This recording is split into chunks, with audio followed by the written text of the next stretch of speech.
दंडवत गोविंद गुरु, बंदो अभिजन सोए। पहले भये प्रणाम तिन, नमो जो आगे होए। गुरु को कीजे दंडवत, कोट कोट प्रणाम। कीट न जाने भृंग कोयो, गुरु कर आप समान। सत साहिब। हाँ तो श्रोता बंधुओं, आज मैं आप लोगों के सामने कर्म किसी को माफ नहीं करता। अभी मजा आएगा ना भिड़ो। तो सुनिए बड़े गौर से। एक किसान के घर एक पुत्र उत्पन्न हुआ।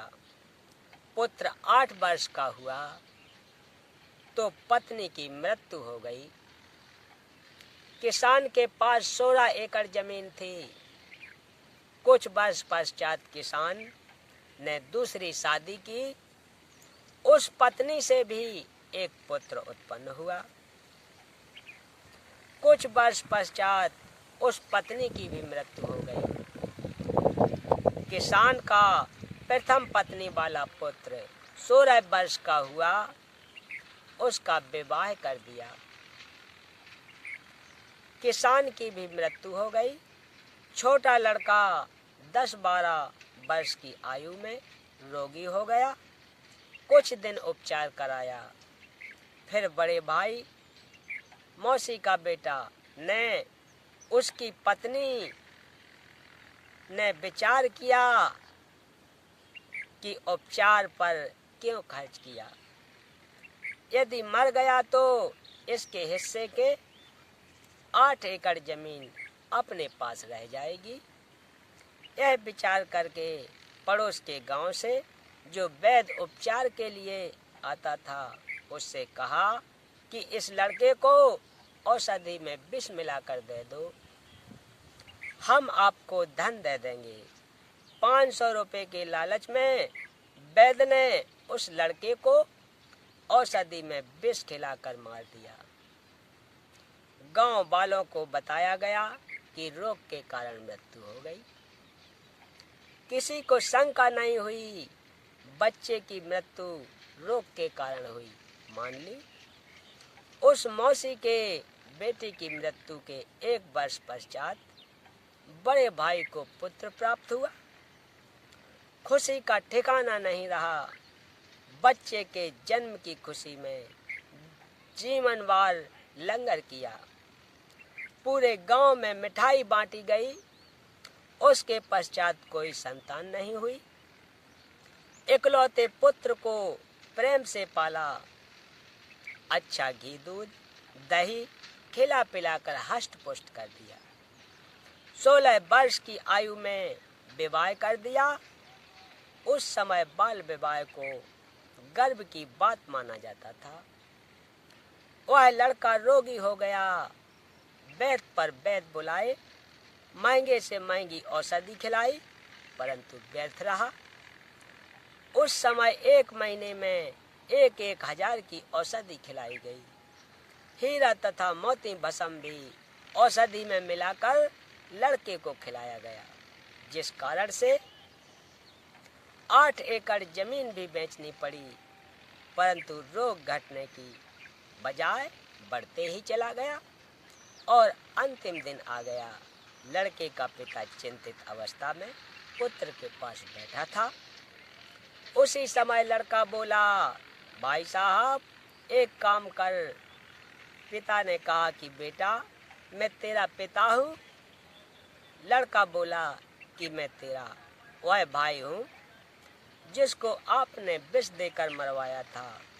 मैं ही अपना बदला लेने आपके पुत्र रूप में जन्मा हूँ। उस लड़के की माताजी भी वहीं विराजमान थी। लड़का बोला कि 8 एकड़ जमीन मेरे हिस्से की थी, वह मैंने वसूल कर ली है। अब केवल कफन तथा लकड़ियों का हिसाब शेष है, उसकी तैयारी करो। यह बात सुनकर पिता उर्फ भाई का मुख फटा का फटा रह गया। अपने किए दोनों ने, पति पत्नी ने पश्चाताप किया। परमात्मा का विधान अटल है। बड़े भाई ने पुत्र रूप में जन्मे छोटे भाई से प्रश्न किया कि हमने लालच में आकर जो पाप किया, हमें तो परमात्मा ने फल दे दिया। जिस उद्देश्य के लिए आपकी जान ली थी, वह 8 एकड़ जमीन बिक गई तथा अन्य संतान है नहीं। यह शेष जमीन कोई और ही लेगा, हमारा तो नाश हुआ सो हुआ, यह तो होना ही चाहिए था। परमात्मा ने न्याय किया, परंतु जो लड़की आपकी पत्नी रूप में आई है, इसने कौन सा अपराध किया है जिस कारण से यह सती प्रथा के तहत आपके साथ जिंदा जलाई जाएगी? इसके साथ भगवान ने अन्याय किया है।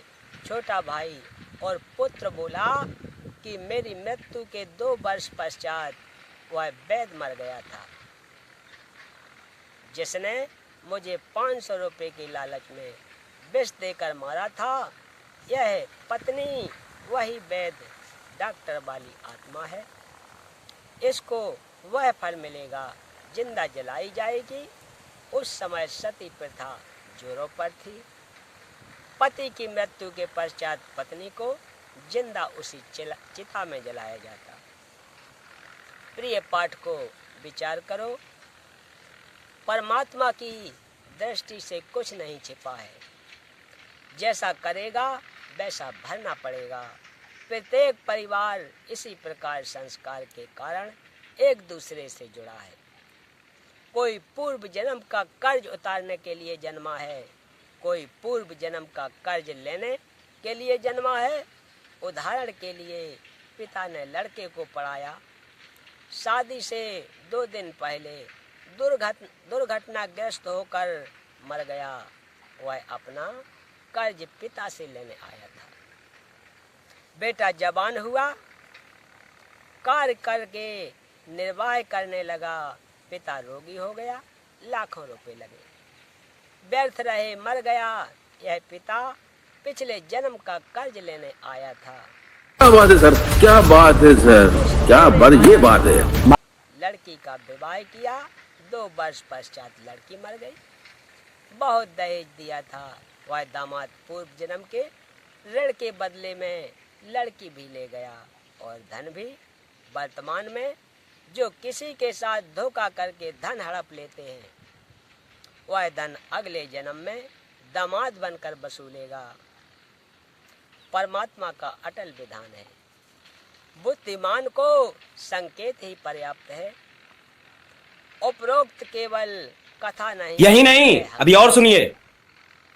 कोई यह कहता कि यह तो डराने के लिए कथा बनाई, किसने देखा है क्या होगा। जैसे आप कहाँ थे ज्ञानी बाबा? कि भाई चोरी मत किया कर। जब पकड़ा जाएगा तो पहले तो जनता पिटाई करेगी, फिर पुलिस पीटेगी और जेल में भी कष्ट उठाना पड़ेगा। यदि कोई कहे कि यह तो चोर को डराने के लिए कहा है, किसने देखा है कि आगे क्या होता है। विचार करें कि रुको जरा, सब्र करो।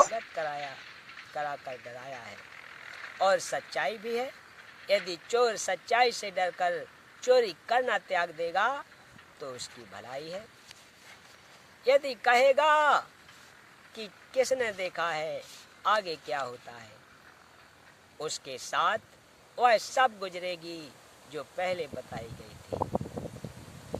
इसी प्रकार जो उपरोक्त कथा को केवल समझाने डराने के लिए ही मानेगा तो दुर्भाग्य होगा। इसको इतना ही सत्य समझना।